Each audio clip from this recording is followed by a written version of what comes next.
জঙ্গিরা তো রাজ্য চালাচ্ছে জঙ্গিরা, আর আপনার এখানে সাইকেল মিটিং এ সভাপতিত্ব করেছেন, সভা নেতৃত্ব করেছেন মমতা ব্যানার্জি। তাই মমতা ব্যানার্জিকে জেলে পাঠানো উচিত।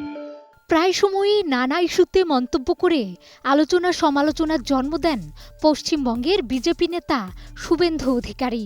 এবার পশ্চিমবঙ্গের মুখ্যমন্ত্রী মমতা বন্দ্যোপাধ্যায়কে নিয়ে কুরুচিকর মন্তব্য করে জনরোষে পড়েছেন এই বিজেপি নেতা।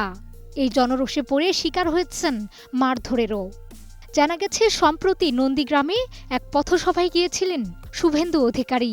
ভারতীয় পার্লামেন্টে তৃণমূল নেত্রী মমতা বন্দ্যোপাধ্যায়কে কুরুচিকর ও অপমানজনক মন্তব্যের জেরে ক্ষোভে ফেটে পড়েন দলের নেতাকর্মীরা। ওই দিন পথসভায় শুভেন্দু অধিকারী এলে তার উপর চড়াও হন কর্মী সমর্থকরা। মাঠের অলরাউন্ডার আমি, আর ঘরের অলরাউন্ডার টাইলক্স।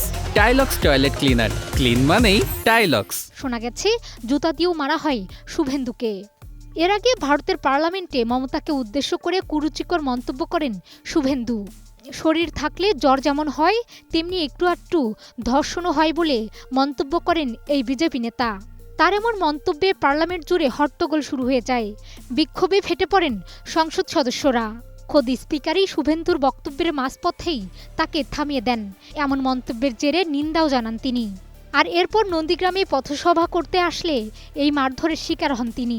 জানা গেছে, জনরোষ থেকে বাঁচতে এক পর্যায়ে নন্দীগ্রামে থানায় গিয়ে আশ্রয় নেন শুভেন্দু। শেষমেশ পুলিশের ছত্রছায়ায় জনরোষ থেকে বেঁচে ফেরেন তিনি। অন্যদিকে বাংলাদেশ ইস্যুতে নানা মন্তব্য করায় ক্ষুব্ধ তৃণমূলের অনেকে। তারা বলছেন, শুভেন্দুর জন্যই বাংলাদেশের সঙ্গে ভারতের সম্পর্ক খারাপ হয়েছে।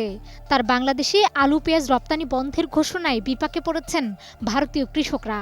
এতে ভারতীয় কৃষকদের মধ্যে অসন্তোষ দেখা দিয়েছে বলে মনে করছেন তারা। মাহমুদা বিথি, 21 টেলিভিশন।